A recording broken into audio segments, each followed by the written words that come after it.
want to do it. I can't be bothered. I'll do it tomorrow. I'll unstack the dishwasher first. I'll promise I'll do it tonight. I'll start on Monday. Over and over and over, the excuses go in my head. It's so loud. It's so strong. It sounds very convincing because it sounds exactly like me. It is my voice trying to talk myself out of doing the thing that I know would be really, really good for me. So what do?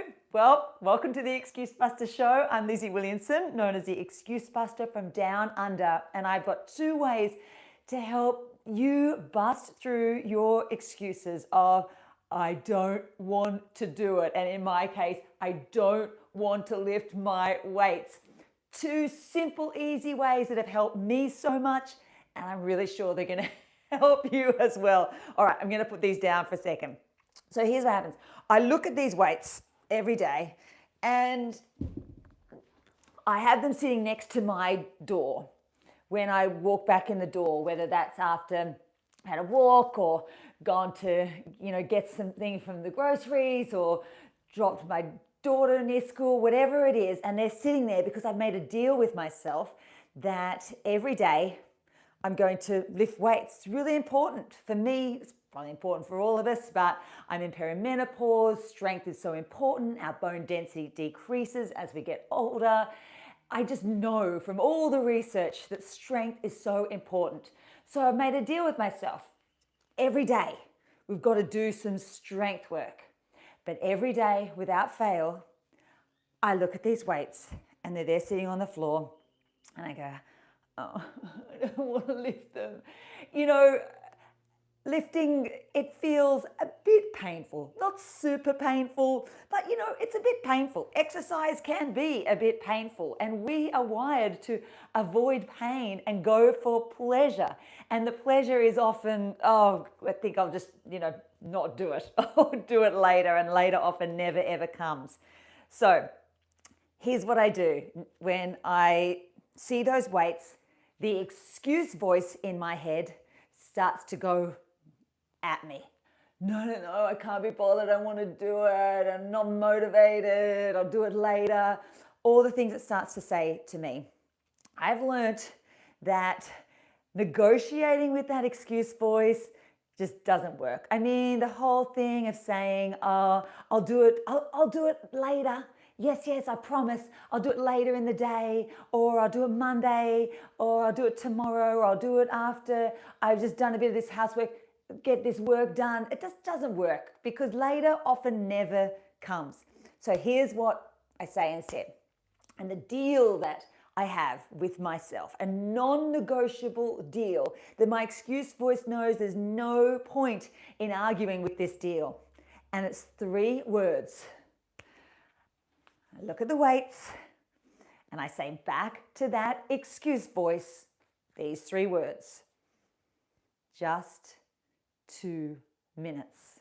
That's all you have to do. And then if my excuse voice, oh, I think I want to do 2 minutes, that all feels too hard, I've really got to get into that email, say, okay, then lift up the weight and do 1 bicep curl. That's it. That's all you have to do. All right, okay, fine. I can do that. Fine. So I lift up the weights. Oh, there. And I go, okay, 1 bicep curl. Let's go.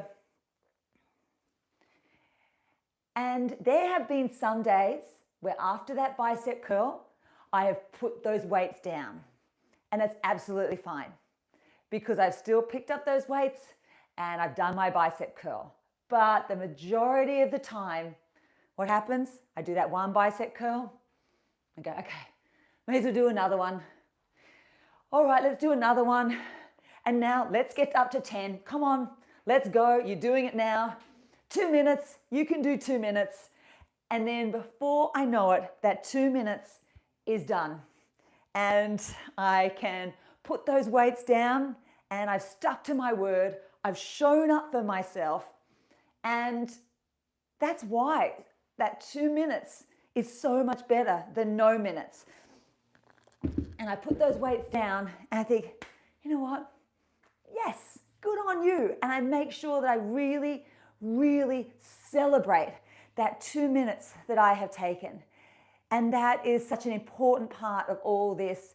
The second part of this is even if I pick up those weights and do one bicep curl, it's really important that I still then look at my reflection in the glass and give myself a high five or give myself a yes, good on you. I could even pull out the pom-poms and say, go you, yes, you did it. You did the 2 minutes. You did that one bicep curl.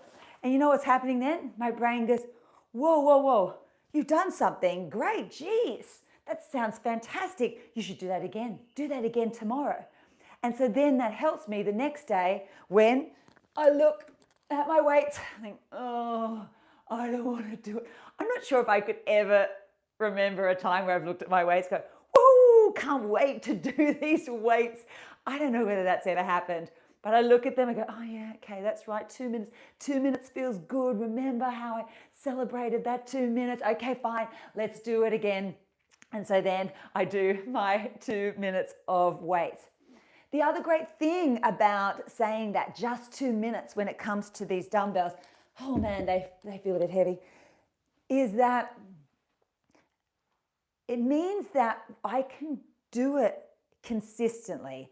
And I don't know about for you, but for me, the consistent thing actually really, really helps because it's so easy for one day to go by and go, oh, I'll do it tomorrow. And then the next day goes by, I'll do it tomorrow. And then you're out of that habit of doing it. You've lost that momentum.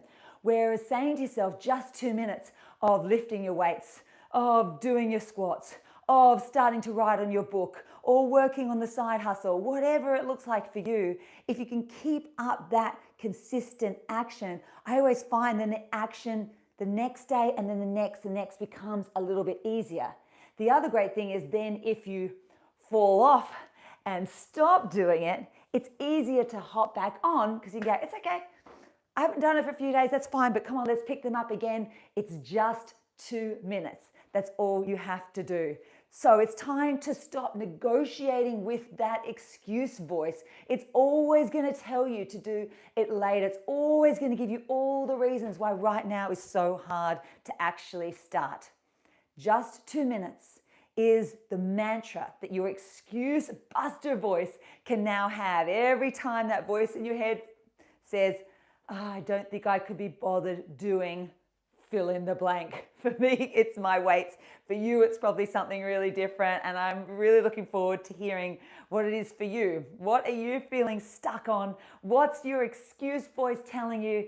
And let's try and bust this together. Let me know and let's do that in a future episode.